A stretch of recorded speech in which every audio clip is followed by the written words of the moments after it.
So we could see that in the beginning of the 5th chapter, Arjuna asked one question to Lord Krishna.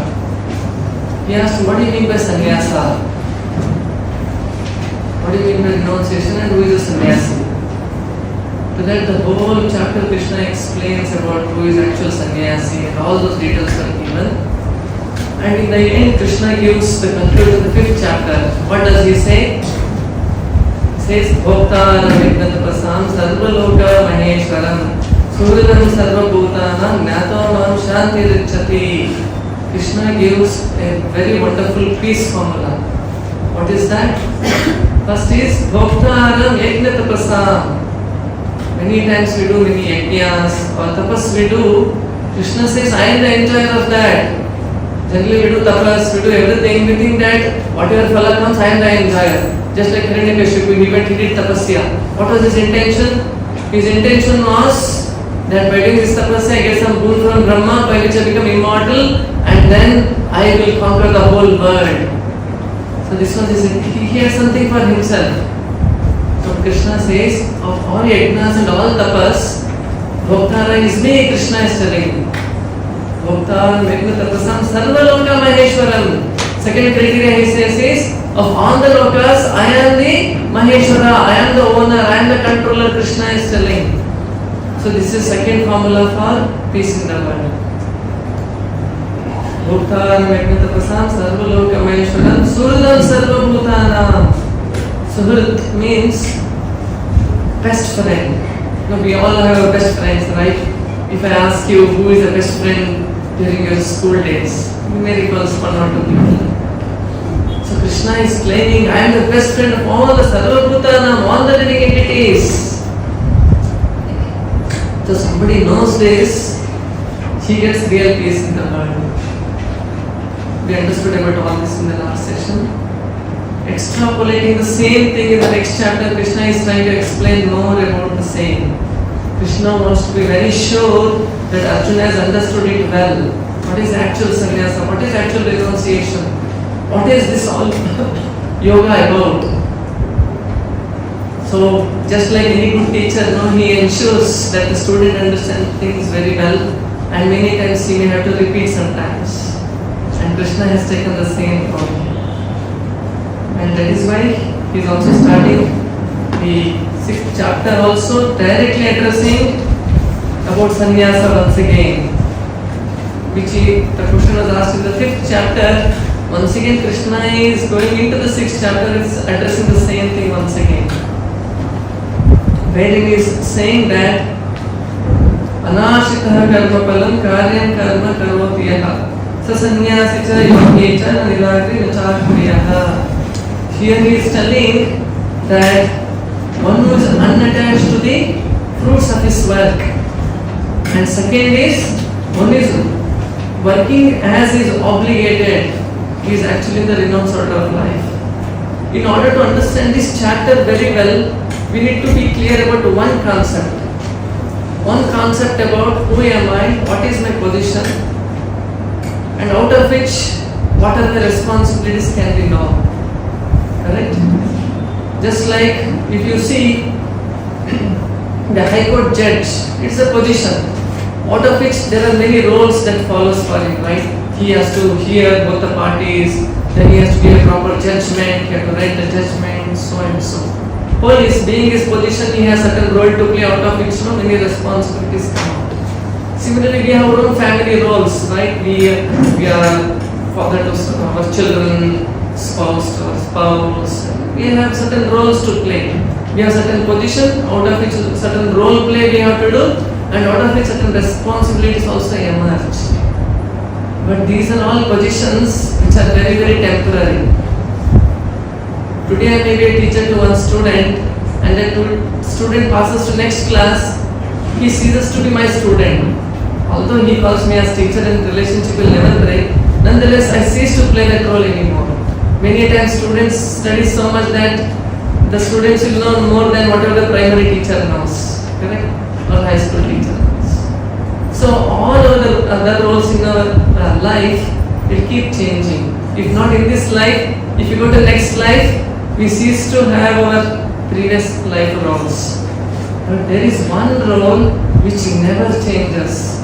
There is one role that is generic to our existence. That is Jivera Swarupa Hoy Nitya Krishnera Das. That is, we being part and parcel of the Supreme Lord Krishna, we are all his children, and Krishna is our loving father. Krishna says, Aham Bija Pradhapita in Bhagavad Gita. I am the father, seed giving father of all the living entities. Krishna himself has claimed this, established this role or position of ours.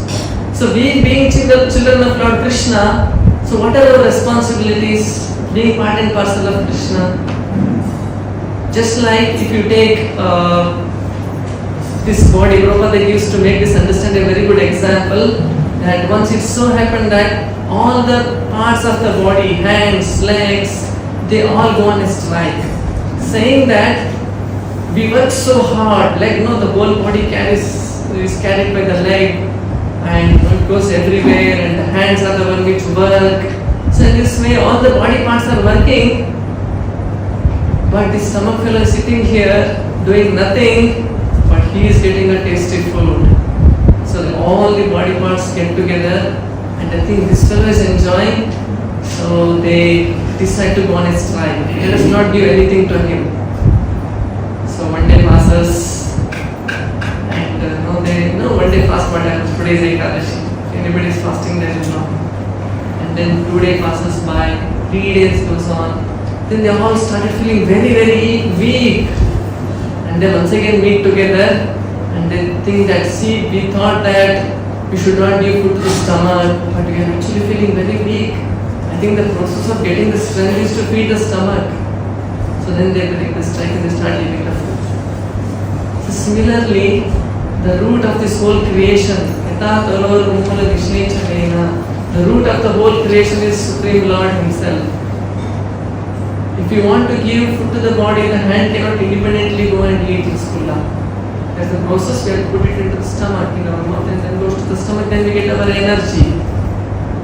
Prabhupada gives another example of a tree. If you want to water a tree, it is not that I give little water to the leaf and branch and stem. No.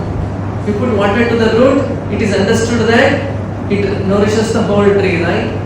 Similarly, the root of this whole creation is Supreme Lord Krishna. And if we can work towards satisfying the Supreme Lord, Yasmin Tushte, Jagat Tushte. If Supreme Lord becomes happy or satisfied, the whole world becomes satisfied. If you see this, all the shlokas that are going to continue now are based upon this principle, and the Supreme Lord is our Creator, our Supreme Father, and we are His part and parcel.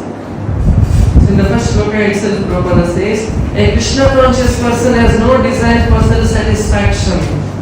His criteria of success is the satisfaction of Krishna, and thus is a perfect sannyasi or a perfect yogi. That means to say, a yogi or a sannyasi means somebody is situated in his real position and acting in that position is called a yogi. Just like, let us say, if there is a 100 rupees note which has fallen and you are walking by and you come across that note, what can you do with this? How can you encounter this situation? The 100 rupees note, how do you encounter this situation? One is generally what people do, they pick up, put it in their pocket. So this is the first case. Second case is somebody sees, oh, this doesn't belong to me, Baba, just not touch it. So you go. Third case is, there's a person who sees the note and he thinks, oh, somebody has lost this, he tries to pick it up and try to reach to the person who is the real owner of that. So among all the three people, who is rightly situated? The person putting in the pocket or leaving there or taking in, searching a person, right person. Third person, right, who wants to find the owner of that object. Similarly, a Krishna conscious person also knows very well that everything belongs to Krishna. Sarvaloka Maheshwaram. Having understood that everything and anything in this world, he wants to put it in the use of Lord Krishna. So that is why Krishna says in the second shloka, saying that cannot become a yogi unless he renounces the desires for sense gratification. He doesn't take that note and put it in his pocket, but he understands who is the actual owner and tries to put it back to that owner under his service. So this is a person who wants to use that in the service of the Lord. He is called a yogi. He is called a sannyasi. Actually, in the one sense, real sense, there is no difference between sannyasi and a yogi. Yogi is a person. The word yogi comes from the root word yoga, which means yuj. Yuj means to connect or link with the Supreme Lord. So the process of linking with the Supreme Lord is called as yoga. And there are different kinds of ways we can link ourselves with the Lord. One of the yoga system is karma yoga, jnana yoga, dhyana yoga and bhakti yoga. Somebody who tries to reach the Supreme Lord through the dhyana yoga, the process of ashtanga yoga, whatever we will be hearing about that. Yama, niyama, asana, pratyahara, dhyana, dharana, then finally samadhi. So this is the process somebody tries to link with the Lord. And there are people who will link with the Lord by jnana process. They will try to understand who is the ultimate cause of everything. Just like scientists are there, they will try to find the cause for this existence. Then finally they finally they try to understand. Finally they come to a conclusion. There is some supreme power behind the whole creation. They come to conclusion. So they are called jnana yogis. And bhakti yogi means he knows very well that the cause for this whole creation is the Supreme Lord, and then he starts engaging in his service.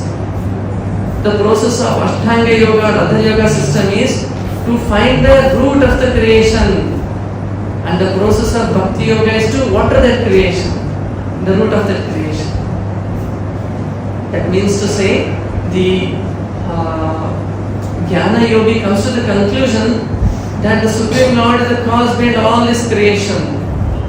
And the Bhakti yogi has understood already that, and he also understood that the Lord is cause of me as well, and my position is to serve him, and he engages in that service. So these are the different roles played by the Ashtanga yogis and the Bhakti yogis.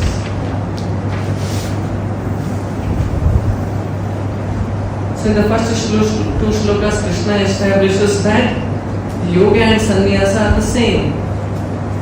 How is that? Because a yogi, understanding everything belonging to Krishna, he doesn't claim the ownership about that. On the other hand, he will use it in the service of Krishna. The process of Ashtanga yoga, where you start meditating upon the Lord, it is like making the negative integer into zero. And the process of Bhakti yoga is making the positive integers. How is that?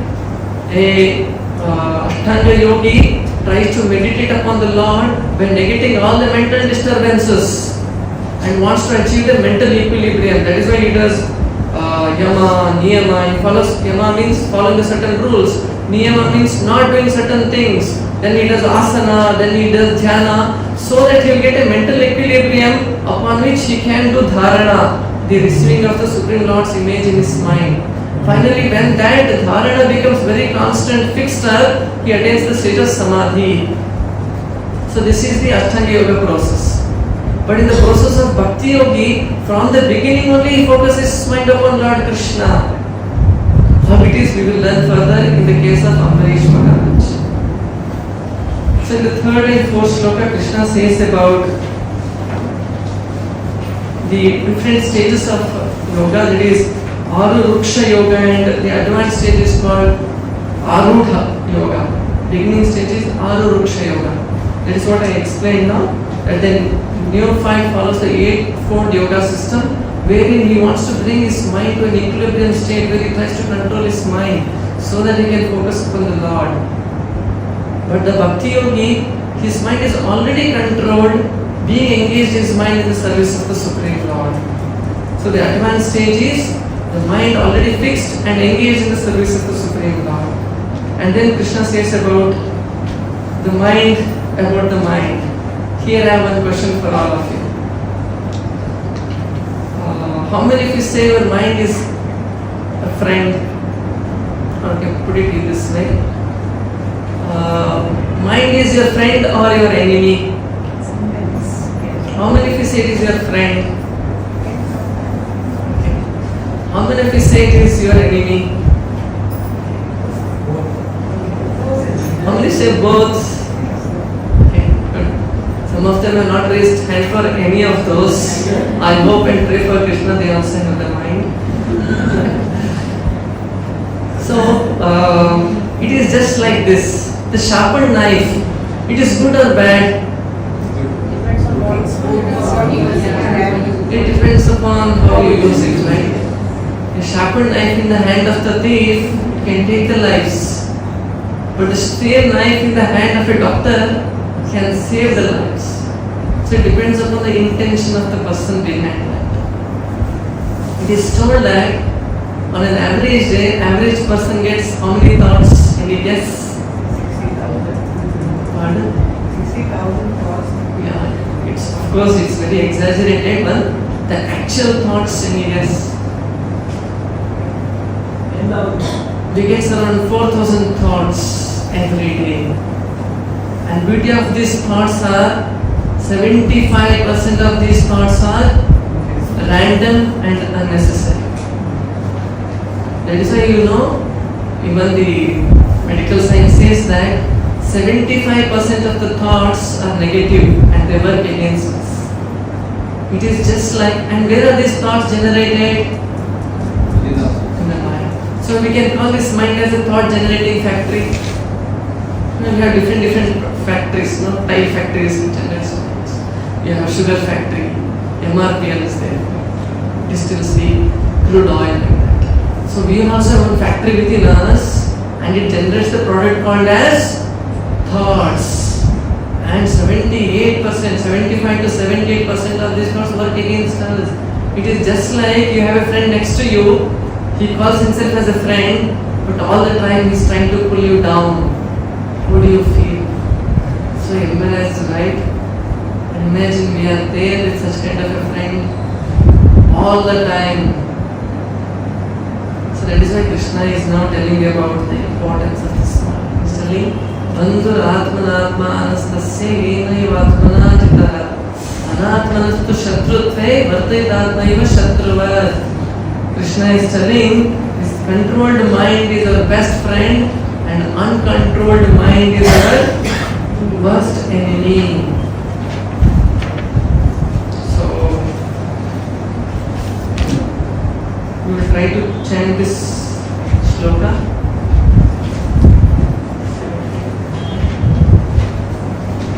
All of you have the book with you? Yes. The text 6.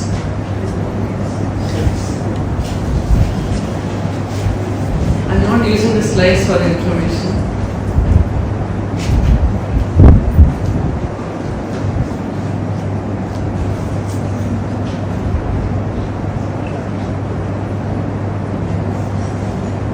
Okay, you can just try to hear me and try to repeat if possible.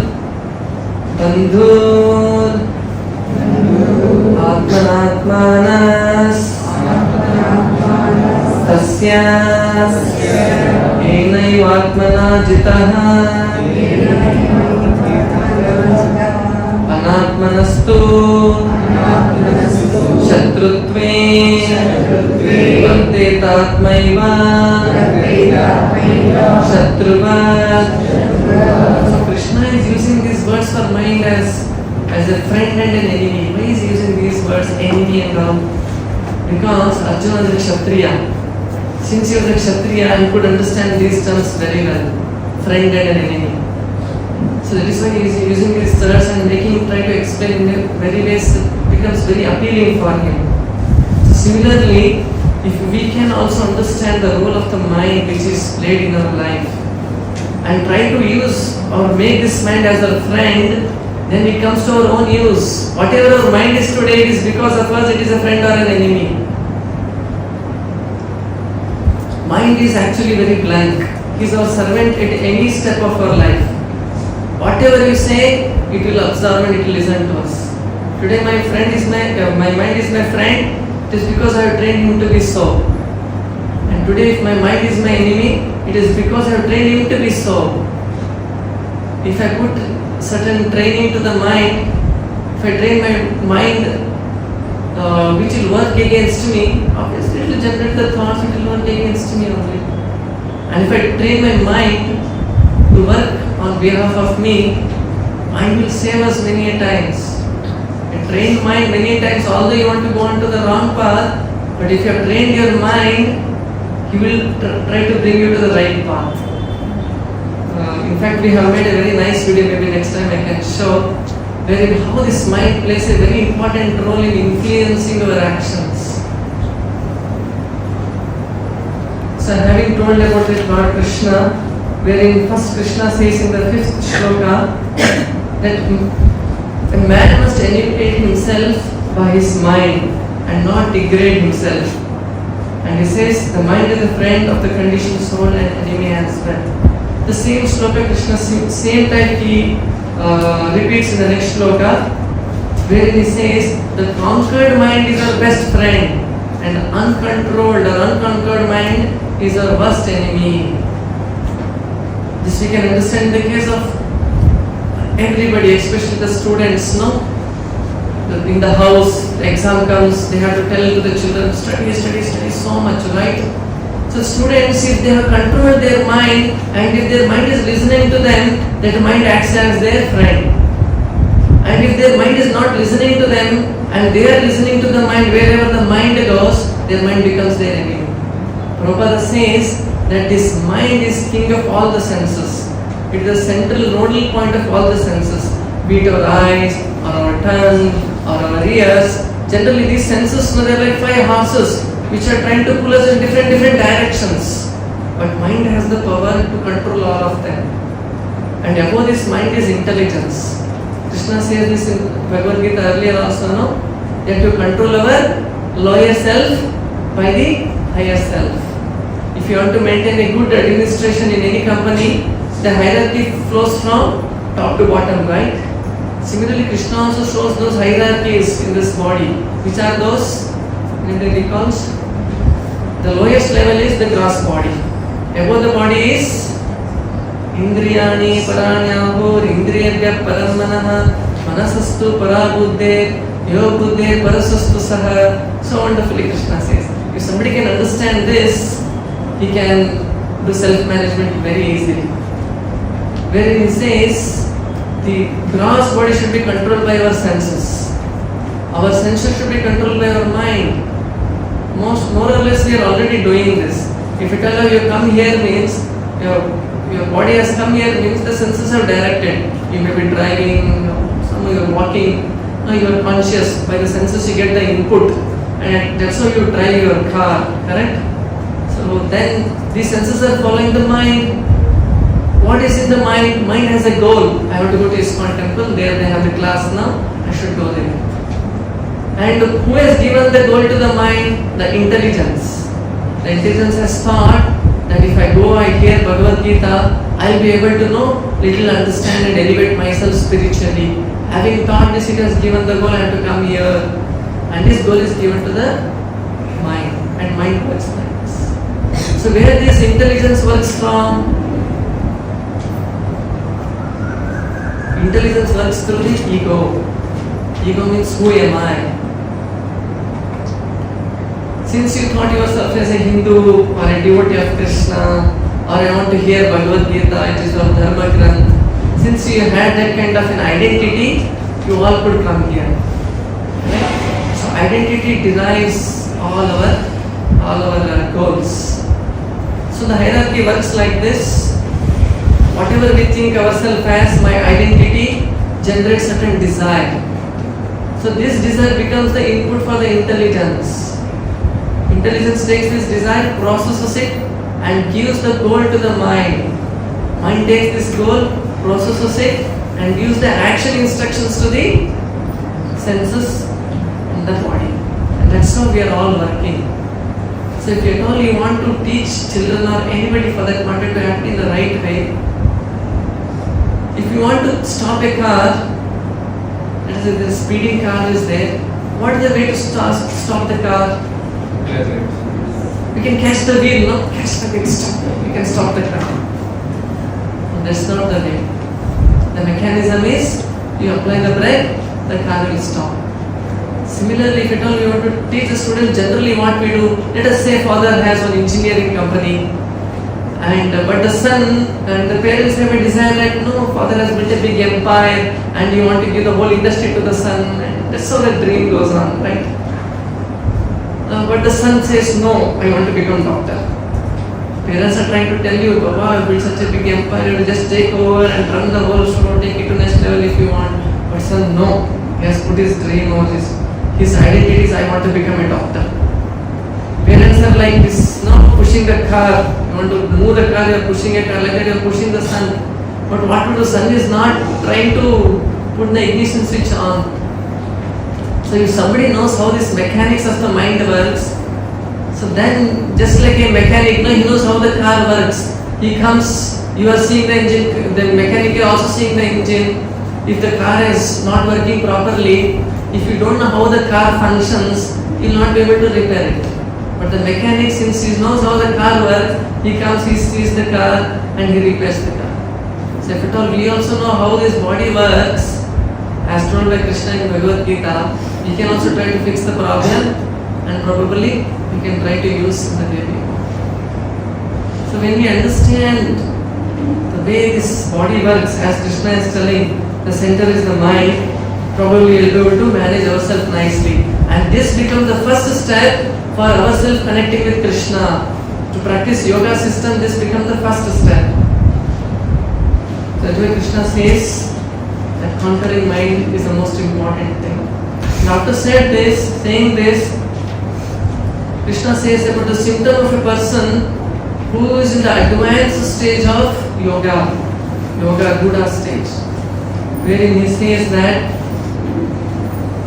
the person who has conquered the mind, the super soul is already reached, for he has attained tranquility. To such a man, happiness and distress, heat, cold, honor and dishonor, all the same.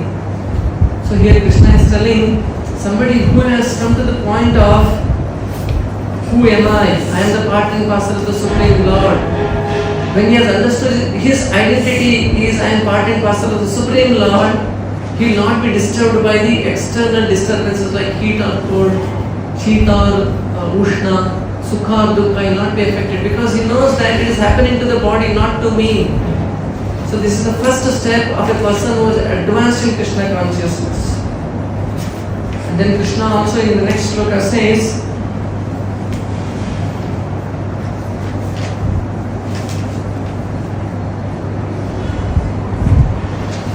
a person is said to be established in self-realization and is called a yogi when he is fully satisfied by the virtue of acquired knowledge and realization. Such person is situated in transcendent and is self-controlled. He sees everything, whether a pebble, stone or gold, as the same. So here Prabhupada says that since the devotee knows that the same Paramatma is there in the heart of all the living entities, it doesn't differentiate anybody, be it a pebble or a stone or be it gold. Just like if you have a sun and if you see the reflection of the sun everywhere, the reflection of the sun, there is no difference between one reflection to another reflection, right? It is all the image of the sun being reflected everywhere. Similarly, the Paramatma, who is compared to the sun, his reflection is there in the heart of all the living entities and all the atom. And devotees has come to he has developed himself to see the Lord's presence in everything. Hence he doesn't differentiate between anything in his life.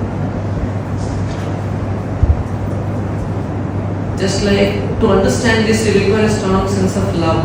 Prabhupada gives the example of, just like let us say the mother is there and a small child is there, and sometimes when children are very small, when the holidays come, they want to send their children to their grandma's place. Parents may have some work in the home, they may not be able to go. Maybe they go and drop sometime, or grandmother has come, they take the children to their hometown. So when the child goes, but the mother is always remembering the child. So much affection she is having. So what she does, whenever she sees any object, the toy of the child or the dress of the child, it will remind the mother of the child, right? Although the dress is not the child, or the toy is not the child, because the sense of love brings in the remembrance of the child. Similarly, if we have that strong sense of love towards Krishna, anything we see in this world, we understand it belongs to Krishna, it reminds us of Krishna. In order to make aware of this very nicely, in coming chapters, Krishna himself gives this example. Raso mapsu kaunteya prabhashmi shashisudayo. See, Krishna is so merciful. In order to understand his presence everywhere, he himself is giving the example. He is telling that Prabhashmi Shashisurayoho, the Prabha, the effulgence of the moon and sun is actually coming from me. I am the source of that. That means whenever you are seeing the sunlight or the moonlight, you should think of me because I am the one who is giving the effulgence for them. Rasam apsu kaunteya, Krishna says, I am the taste in the water. End of the day, if you are thirsty, how much of Coca-Cola you drink, how much of whatever you want to drink, finally what will quench your thirst? What is water, right?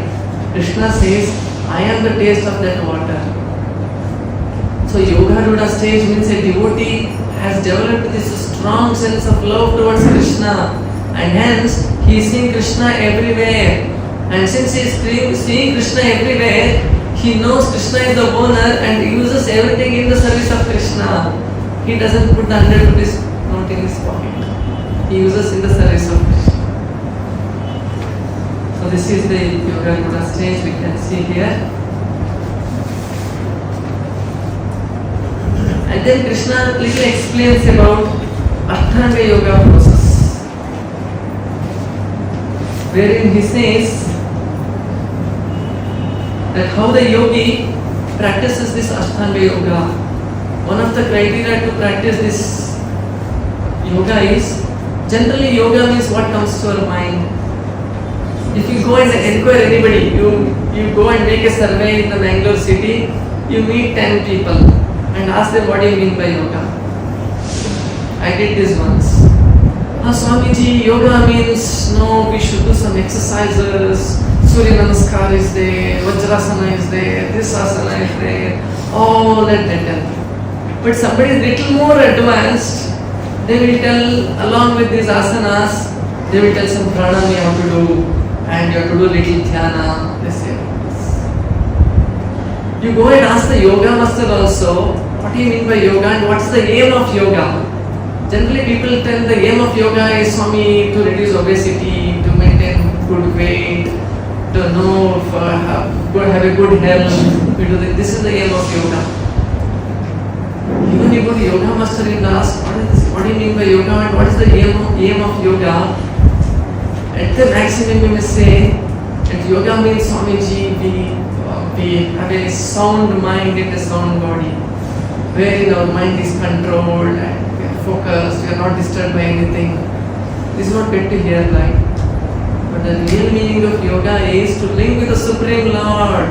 Nobody will tell us the answer saying, Swami, the process of yoga is to link ourselves with the Supreme Lord. So it is like you are trying to go to Delhi but you have forgotten your destination. You have taken the train to Kanyakumari and you are going wherever train goes, keep going. What is there? So unfortunately yoga has reduced to this kind of a misunderstanding of Islam. So now that kind of yoga is not explained by Krishna in Bhagavad Gita. Krishna is explaining the process of linking the living entities with the Supreme Lord. So first thing, if you want to practice, so there are different ways as I mentioned earlier also. One of the conventional yoga system which we understand is the Ashtanga Yoga system, wherein we do certain asanas, certain do's and don'ts, pranayama, then meditation, then finally we meditate upon the Supreme Lord, which is called Samadhi. So that Krishna wants to explain here, in order to practice that, you should live alone in a secluded place. You have to concentrate your mind on the self. You should carefully control your mind. And you should be free from desires or feeling of possessiveness. When Krishna is telling all this, try to put yourself in that position and see whether I can practice all this. And then Krishna says, secluded place means you have to go to Vrindavan, Mathura, or some on the banks of Ganga or Yamuna, and you have to put a Kushagra grass there.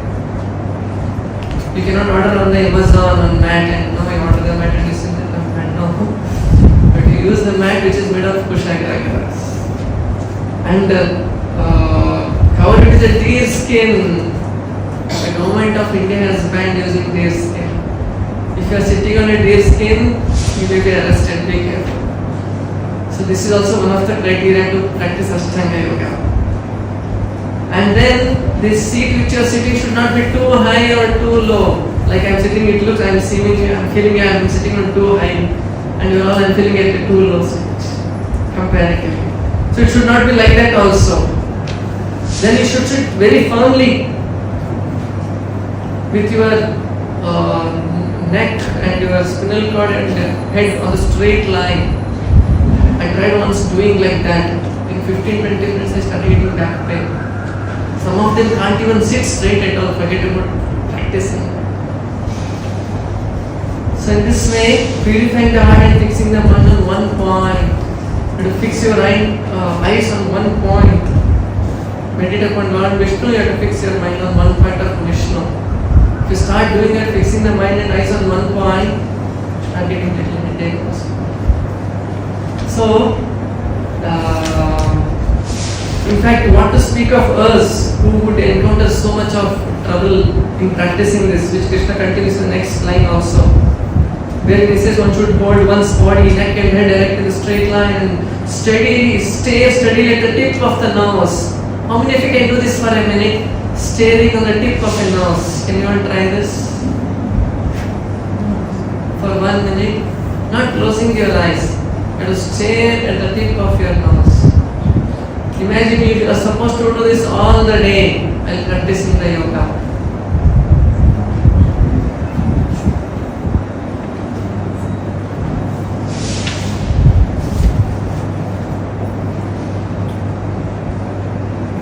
So how many of you say this process is very practical? I can do this, Swamiji. I can go to Himalaya and I can sit on a kushagra grass. Somehow I can take some deer skin. How many say this is practical? What to speak of us? We will see here Arjuna only in the next sloka starts telling Krishna, what you are telling is very impractical for me to do. Imagine 5,000 years back, deer skins were permitted by the government. Kushagra grass was available those times, and you could easily go to living your house, you could easily go to a Himalaya or go to Ganga, Yamuna Tira or Vrindavan and all those facilities were available and there were no distractions, like there were no WhatsApp, mobile and none of those things were there. Yet Arjuna is telling, Krishna, whatever you have told, these things is very impractical for me. Arjuna is telling. Correct? So when he is telling those many years back, how can we practice this process which is being told by Krishna? It's almost impossible. But then there is a way out. Let us see what is that way out. That Krishna, that is mentioned by the Rupa Goswami in Bhakti Rasamrita Sindhu. He says, Anasaktasya Vishaya Yata Arham Upayunjataha Nirbhande Krishna Sambande Yukta Vairagya Mucchate Prapanchikataya Buddhya Hari Sambandhi Vaskunaha Mumukshivi Parityago Falgu Vairagyam Katate. He says there that somebody uses any object thinking it belonging to Krishna, and in the service of Krishna he is properly situated. He is a real Vairagi. And on the other hand, somebody who gives up things, not understanding to whom it belongs to, artificially renounces the thing, Falgu Vairagyam Katyate, that kind of a Vairagya, giving up things, not understanding to whom it actually belongs to, it's called a Falgu Vairagi. Falgu means, this Falgu river. Falgu river, actually if you see, it doesn't look like a river.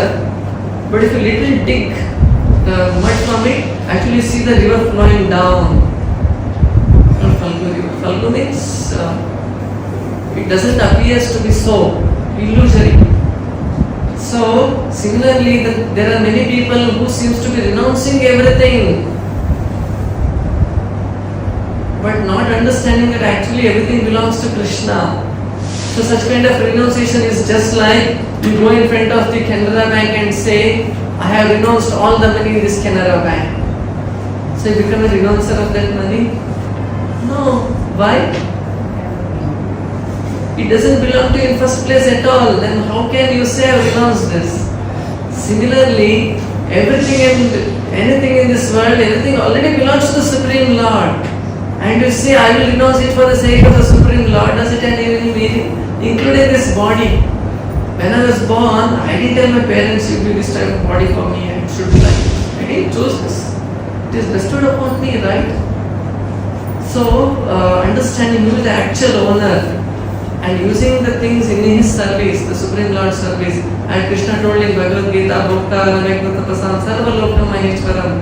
So this is the meaning of the shloka. So having understood, we ourselves engage in the service of the Lord, that becomes the real Vairagi. Then Krishna says very nicely once again with the example of Ambarish Maharaj in the 18th verse. Ambarish Maharaj actually was a great king. I hope you all have heard his name. He was a great devotee of the Supreme Lord, so much so great that he was totally self-controlled.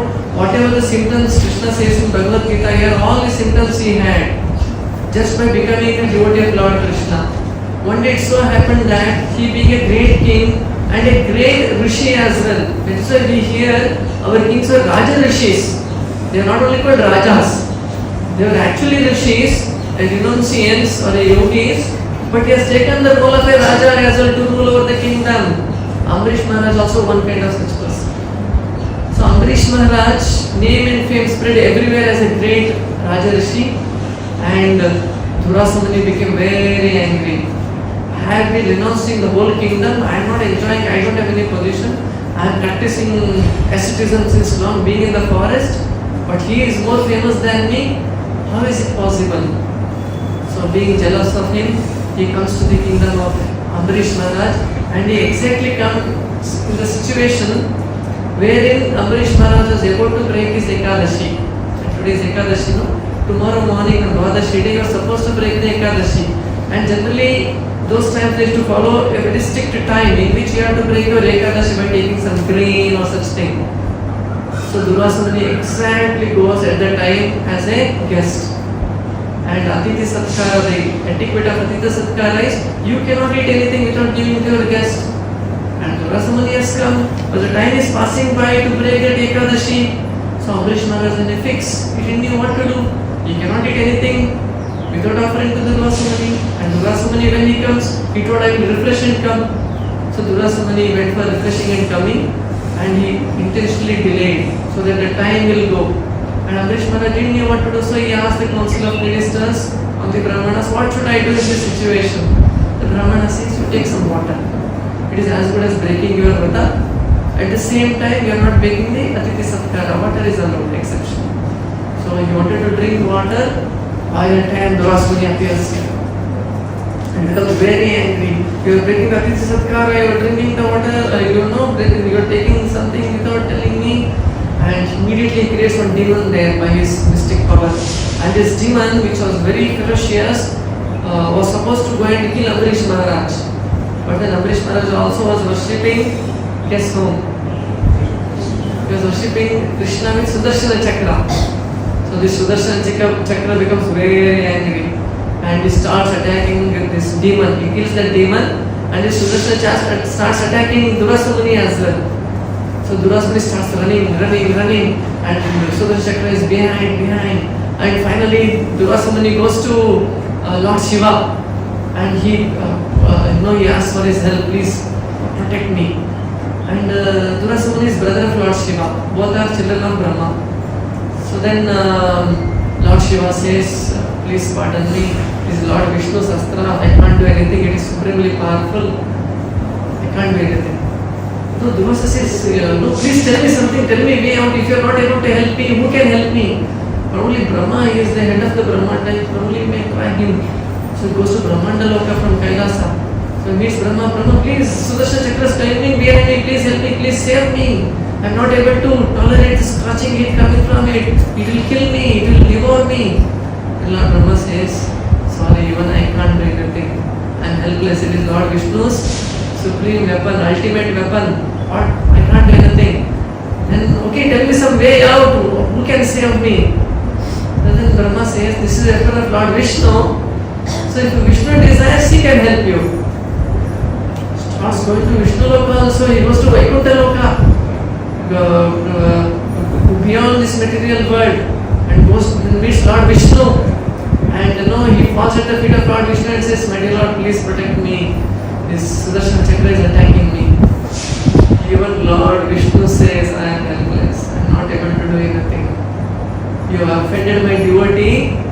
If you offend me, I can do something, I can pardon you. But if you have offended my devotee, I can't do anything. Okay, please tell me some way out. What should I do? You go back to Amrish Maharaj, fall at his feet. If he pardons, then Sudarshan will spare you. After 1 year of full trial, it took 1 year for the Durvasa Muni. Finally, he comes back and falls at the feet of Amrish Maharaj. And Amrish Maharaj is such a great king. Till he comes back, he has not taken his food. He has just broken the Ekadashi Vrata. And then Amrish Maharaj says, no, you should be such a great sage, you should not fall at my feet at all. No, I feel very embarrassed. And then he embarrasses him, and both of them breakfast. So that is why Lord Vishnu says, for me, my devotee is more dear to me than my own self. Lord Vishnu says this. That is why for Narada Muni, Lord Vishnu's own words these are, Naham Tishtami Vaikunthe. Generally, where is Lord Vishnu? Where do you think? She is in Vaikuntha. Lord Vishnu is telling, that is not my address. I am there in Vaikuntha. Yogina Hrideshu Api. We may think Lord is there in the heart of the yogis who are meditating upon the Paramatma. I am not there also. Where I am? Tatra Tishtami Narada Yadgayanti Madhbhakta. Where my devotees are glorifying me, chanting my name, I am there, Lord Vishnu is telling. So Vishnu can be very easily achieved just by glorifying him or just by chanting his name. That is why the process for Kali Yuga to associate the Supreme Lord is Kale Dosha Nidhi Rajan Asti Eko Mahan Guna Kirtana Deva Krishnasya Mukta Sangha Param Praje. These are the words told by Shukadeva Goswami to Parikshit Maharaj, where he is telling Kale Dosha Nidhi, this Kali Yuga is full of faults. Asti Eko Mahan Guna, even then one good quality is there. What is that? Kirtana Deva Krishnasya, just by doing the Kirtan of the Supreme Lord, Mukta Sangha Param Praje, we can be free from all these bondages and entanglement of life. So this is what we can understand by the Amrish Maharaja's one example, that the process of linking with the Supreme Lord is engaging our senses and mind in the service of the Supreme Lord. That Amrish Maharaj, how he engaged his mind and senses is explained in this shloka. 18th chapter, purport you can see. Savai Manaha Krishna Padara Vindayor Vacham Sivayikunta Gunanu Varnani. There it goes on telling that Amrish Maharaj used his ears to hear about the glorification of the Supreme Lord. He used his eyes to see the beautiful alankara done for the Supreme Lord. He used his tongue to taste the tulasi which is offered to the Supreme Lord. And he uses his leg to walk to the temples of the Supreme Lord. He uses his hand to do the mopping of the temple. He is a king, but still he has taken up the cleansing the temple of the Supreme Lord. And in this way, everything is dedicated in the service of the Supreme Lord. So this is the real the samadhi or the real aim of the yoga system, wherein our mind is fixed always on the Supreme Lord.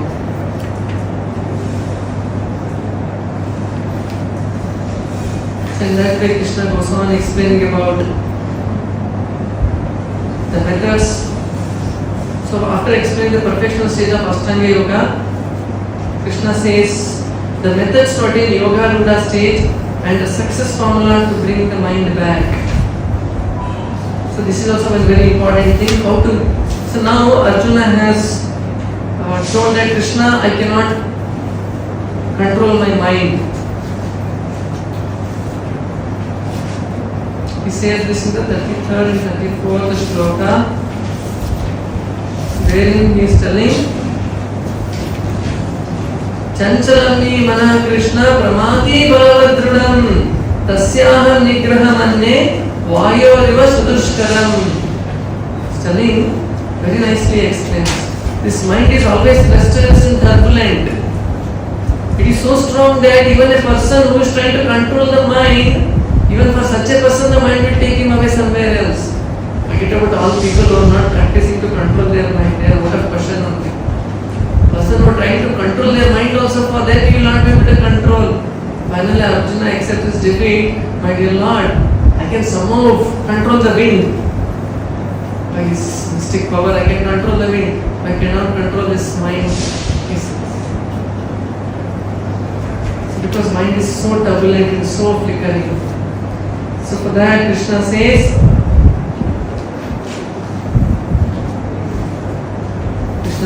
that Abhyasa yoge yuktena. Krishna says, what he told is true Arjuna, but it can be practiced, it can be controlled by practice. Asamshayam mahabaho mano durnigraham chalam. Assumption, no doubt, mind is very turbulent, we cannot control it. But it can be controlled, abhyasa yogena kaunteya, only by practice we can control. So even if you see the process of controlling the mind, generally how we control the mind, the process of meditation is, you become the observer of your mind which is generating the thoughts, and thoughts are going here and there, you are asked to bring back your mind, right? This is what Ashtanga Yogi is supposed to practice after going to Himalaya and putting the kushagra grass and putting the deer skin, putting his head, neck and spinal cord erect, straight line and staring at the tip of the nose. You are supposed to do all this, which we understood is very impractical. But the same thing we can very easily achieve by, Krishna says here, Prabhupada says in the Bhagavad, Hare Nama Maiva Kevalam Kalo Nasti Eva Gatiranyata. So it is told in Kali Yuga, if you want to achieve the process of yoga system, linking yourself with the Supreme Lord, you have to chant the holy name of the Lord. Anything told 3 times. Hare Nama Maiva Kevalam means it is final. Nasti eva means no other way. That also is told 3 times. Just like the High Court judge in the court of law, he says order. 3 times means final. Similarly, Shastras, anything is repeat 3 times means it is final. Hare Nama eva kevalam. That is the only process. Kali Yuga, Nasti eva, there is no other way. Somebody this process, that also is closed. There is no other way. Now let us try to understand how this process of chanting works. You know this word mantra, it is made up of 2 syllables, which are those man and tra. Man means mind, tra means which relieves the mind from all the distractions. It's called tra.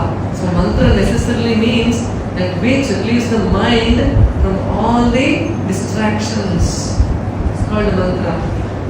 So the most effective way to relieve the mind from all these distractions and focus on the Supreme Lord is chanting the holy name of the Lord. Even while practicing, the same process happens. What happens in the yoga system? When you are chanting and you are hearing Hare Krishna, Krishna Krishna, Hare Hare, Hare Rama, Rama Hare Hare. When you are trying to chant and hear the same sound, actually you are controlling your mind. The process of chanting and hearing is, you have to hear the sound which you are producing. And if you try to do that, you are actually trying to control the mind. When I am speaking here, there may be so many other sounds going in the background. There may be fan making the sound, here and there sometimes construction sounds will come here, sometimes there are the sound, bell sound will come. But since your mind is here, you are hearing, your mind is not going anywhere else. Answer this question. We taste from our which sense? We see from our, we hear from our, no, we don't hear from our ears. Because there are so many other sounds many times, going on. Let us say your wife will talk to you, but you are so much engrossed in one thing, how much whatever she is telling, you will not know only. All the sound is going inside. So you are not necessarily hearing through our ears. Of course, one has to go through our ears somewhere and get the ear drum. No doubt about it. We hear through our attentive mind. And mind to be attentive, you have to control the mind. So in the process of chanting and hearing, what actually you are doing is you are controlling your mind. You are putting your attention on hearing the name. So in the process of chanting, what you are told to do is you have to continuously chant and hear, continuously chant and hear, continuously chant and hear. What actually you are doing? You are controlling, bringing your mind to hear, And a day will come when mind will perfectly lock down to hear in the name of the Lord. It is to be understood that your mind has come under your control. But the only one difference between the process of Bhakti Yoga of chanting and the yogi who is trying to control the mind is, the yogi who is trying to control his thoughts and mind should depend upon his own strength, his own karma. How much ever his karma permits, that much only he can control. That is why 99.99% of the people in this world cannot control their mind. Because their karma doesn't permit it. So, but in the process of Bhakti Yoga, what happens is, you are not alone in the process. Supreme Lord will help you in the process of controlling your mind. Since you are chanting His name, Lord is coming personally to help you to control your mind. So this is one of the big difference we can understand in terms of Ashtanga Yogi who is trying to independently control his mind, and a Bhakti Yogi who is trying to control the mind with the help of Krishna.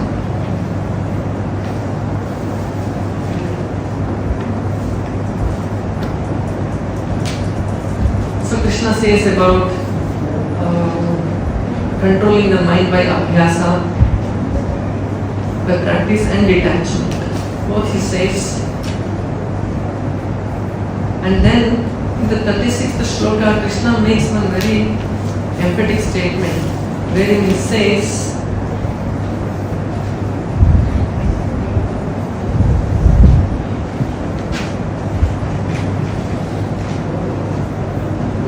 shloka 36th shloka, Asamyatatmana yogo tushprapa iti me matihi Vashyatmana tu yatata Shakhyavaptum Upayatah.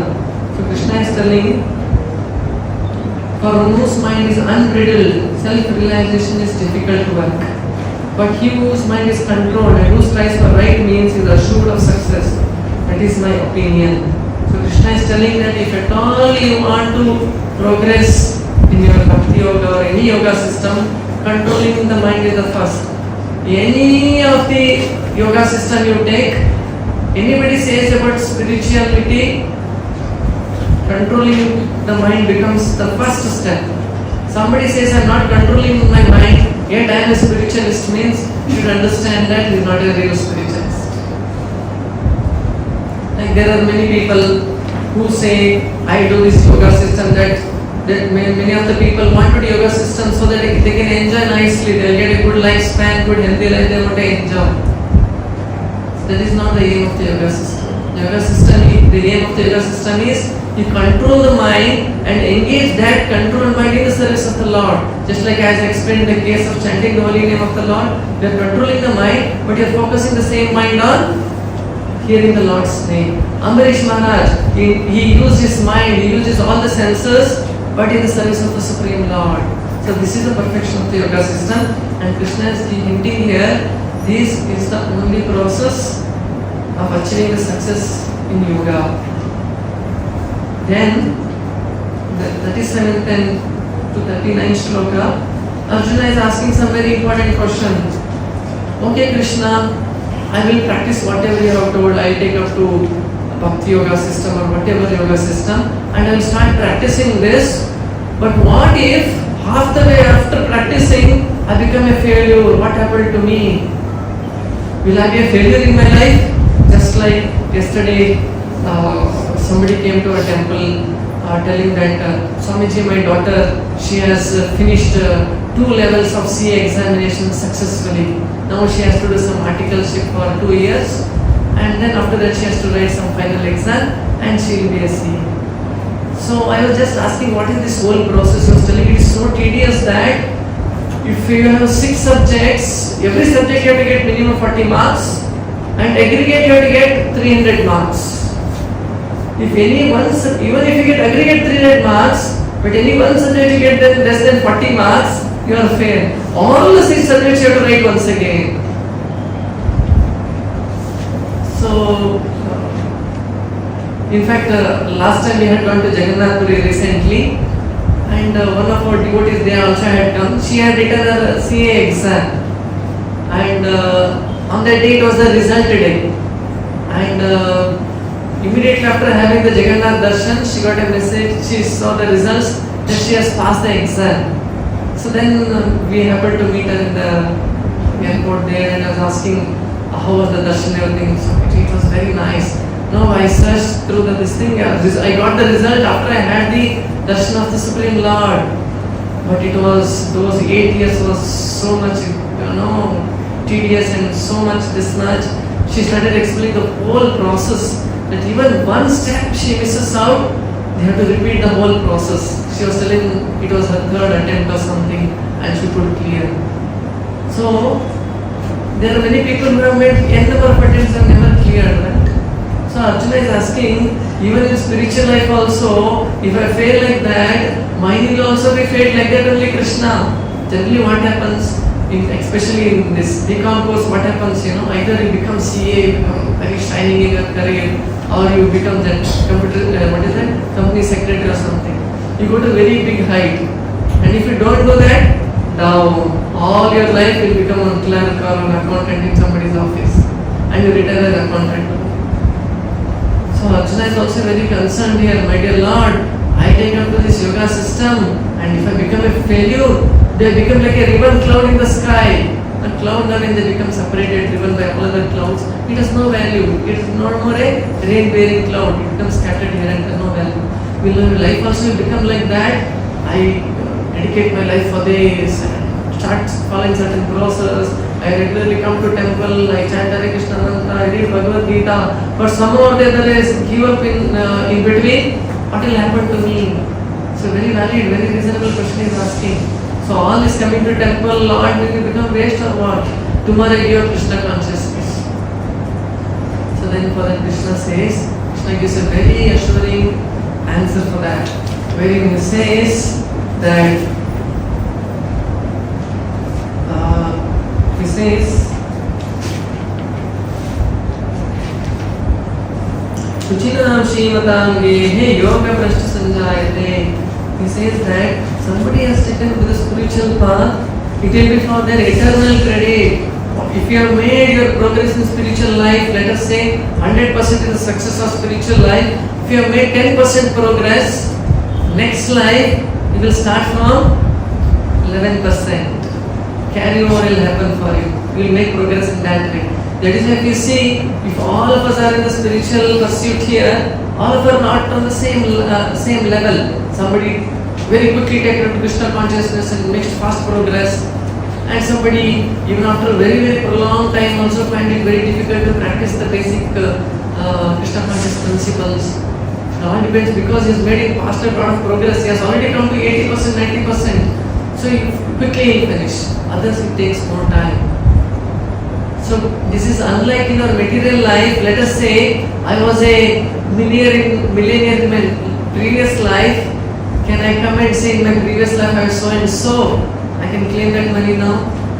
In my past life I was a Bill Gates. That account belongs to me. If you claim, sorry sir. But in spiritual life it is not like that.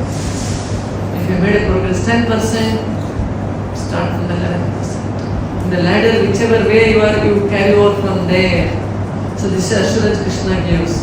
And Krishna also says very nicely that if somebody has made a progress, let us say, very little progress they have done. For such people, they will get the birth in the next life in Srimatam house, in a very rich people family's house he will get. Because somebody born in a rich family, he doesn't have to struggle for his basic necessities of life. So he can utilize his time for spiritual progress very quickly. So Prabhupada says, Srimatam will be for the people who have either made a very little progress in spiritual life, or somebody who have a lot of desires for material sense gratification. They will get the birth in the house of a people who are Srimatam. But somebody, let us say, has sincerely tried for spiritual progress, for some or other reason they are not able to complete, they will get the birth in the house of a Suchinam. Suchinam means that somebody who is a cultured family, somebody who have already practicing Krishna consciousness. So in that family they will get a birth. So just like we see some kids are born in Krishna conscious family, we have some devotees who are Grihasthas, then also some children are born. For them practicing Krishna consciousness becomes very easy, it becomes very natural. By birth only parents give prasada to them, naturally they will chant Hare Krishna, naturally they come to temple, all that very naturally happens. So somebody has got a birth in that family, it is to be understood that in their previous life they have made a sufficient progress. So Krishna in this way is assuring that whatever progress you have done will never go waste. This is one of the very good news for all the practitioners and the Krishna consciousness, that no matter how much ever progress you have done, it will never go waste. But of course, this doesn't mean that, okay, I become lethargic, whatever progress gets carried over now. So let us make now a little more and little enjoy also. Let us manage both, and then next life we will carry over. This is how generally the Devatas do. Now all the Devatas, there are two kinds of bhaktas, Sakama Bhakta and Nishkama Bhaktas. Sakama Bhaktas means the bhaktas who also want to enjoy this life, at the same time want to practice Krishna consciousness also. Swamiji, both has to be there.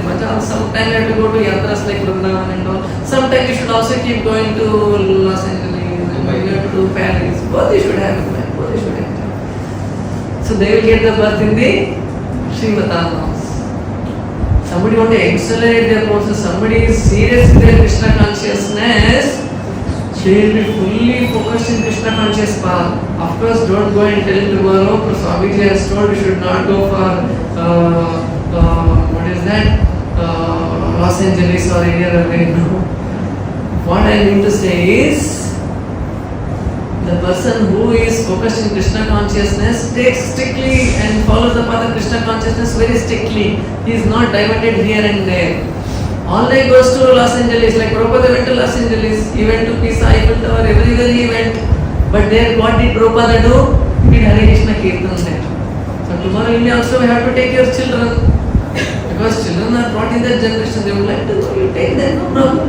But make them chant Hare Krishna there. Or you somehow or the other make them try to connect it to Lord Krishna.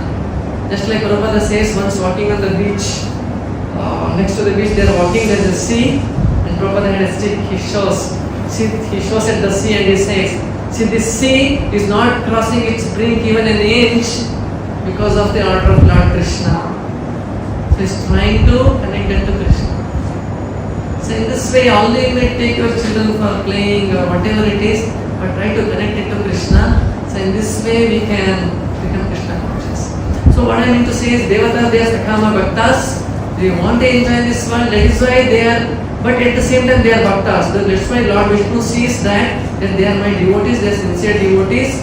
That's why he gives them the big position, like Indra, Chandra, okay, you take care of the water supply for the whole universe.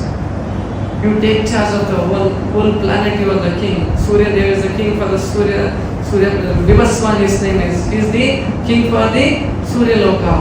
They are very, very, very big positions they are. So in this way, the Lord will give them the big position, wherein they will enjoy materially as well. At the same time, they will also be devotees of Lord Vishnu because they are executing the work on behalf of Lord Vishnu. So, but it takes very, very, very long time.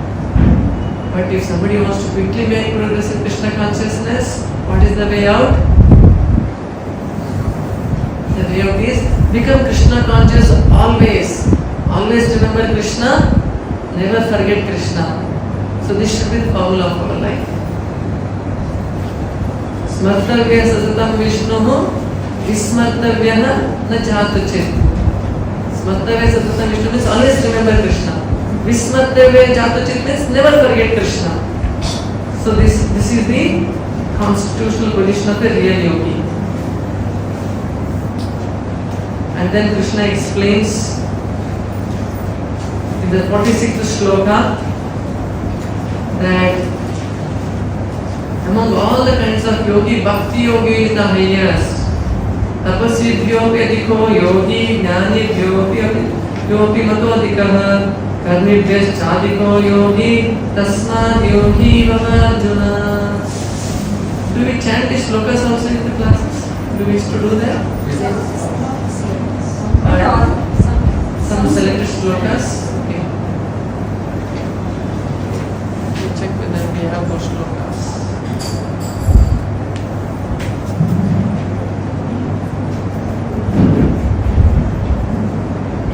Okay, we have the last shloka here.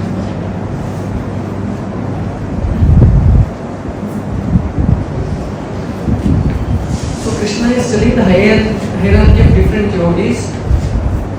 Tapisebhyopi adhiko yogi. Yogi is greater than a tapasvi. So there are many people who do tapas. They go to Himalayas. They go to many places. There are yogis who are meditating since hundreds of years. But Krishna is telling a yogi.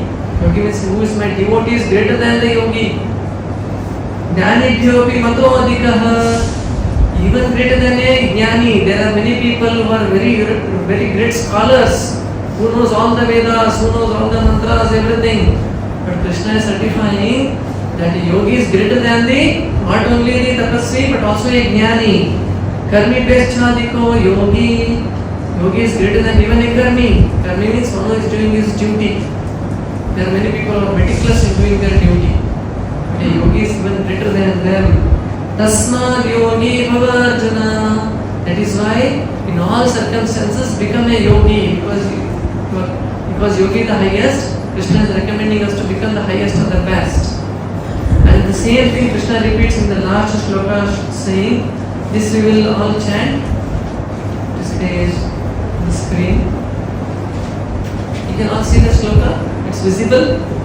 Last bench students can all see this. Okay, good. Or shall I enlarge this?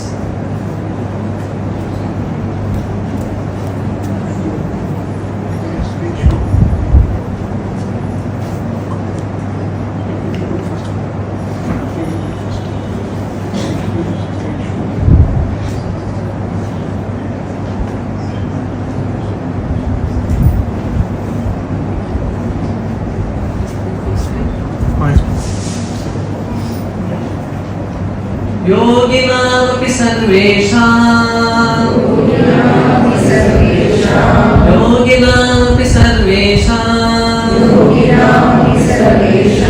मद्गतेनान्तरात्मना श्रद्धावान् भजते यो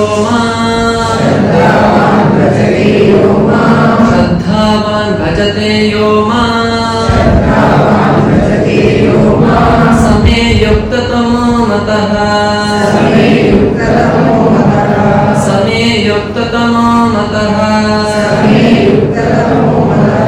योगिनामपि सर्वेषां मद्गतेनान्तरात्मना श्रद्धावान् भजते यो मां समे युक्ततमो मतः योगिनामपि सर्वेषां मद्गतेनान्तरात्मना श्रद्धावान् भजते यो मां समे युक्ततमो मतः.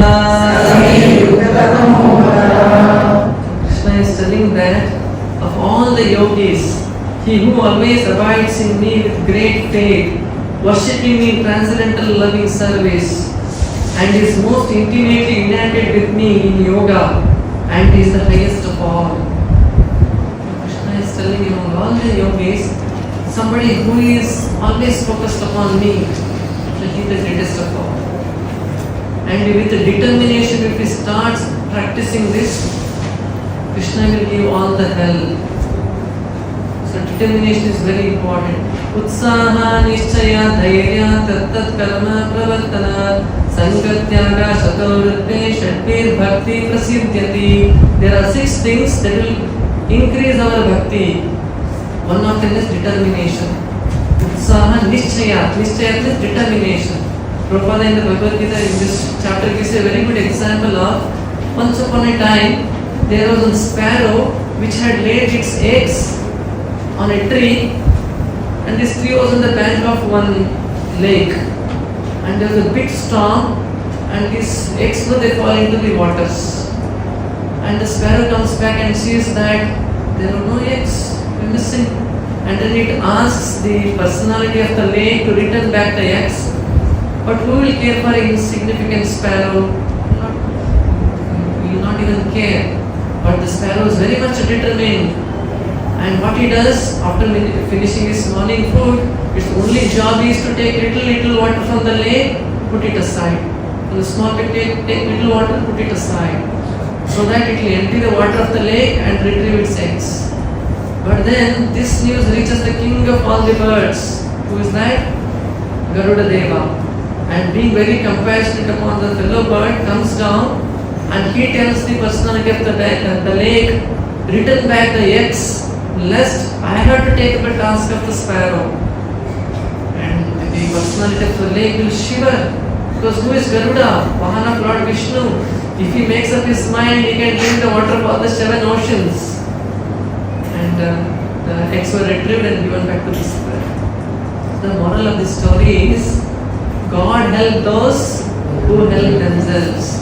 Although I may be minuscule in front of the Herculean task I have got in front of me in the spiritual path, although I may be feeling myself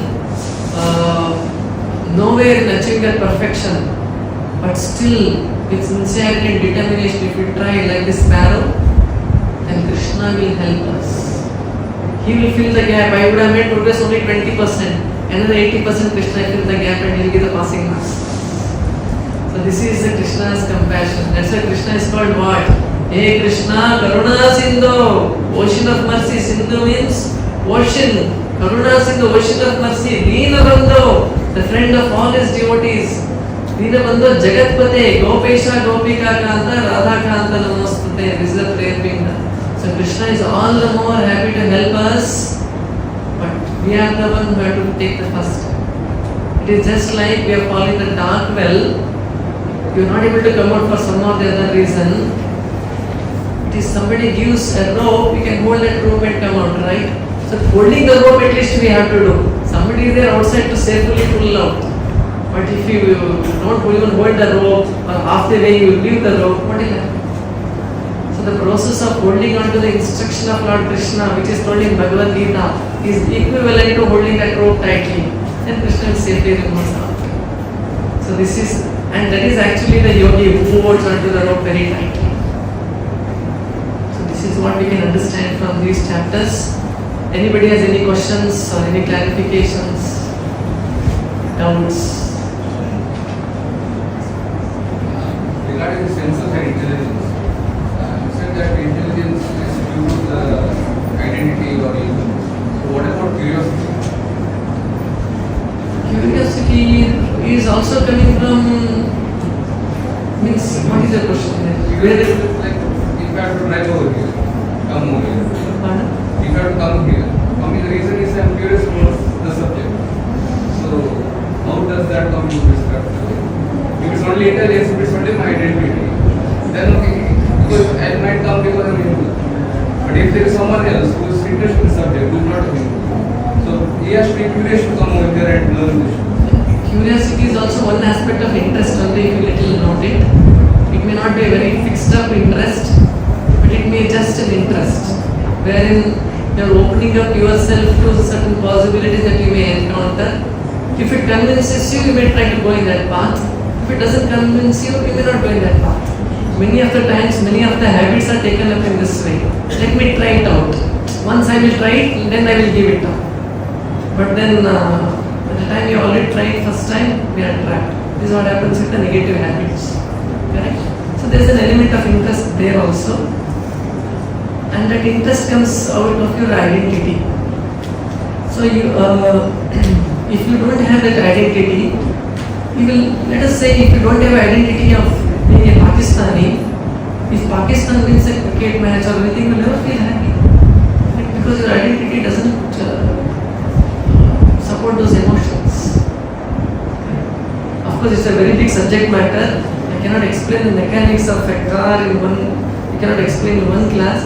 Similarly, how this body and the mind system functions, to explain this one class may not be enough. But I just gave a synopsis about how this hierarchy flows. And we can have a separate class about how the whole thing works. It's a very wonderful subject. Any other questions?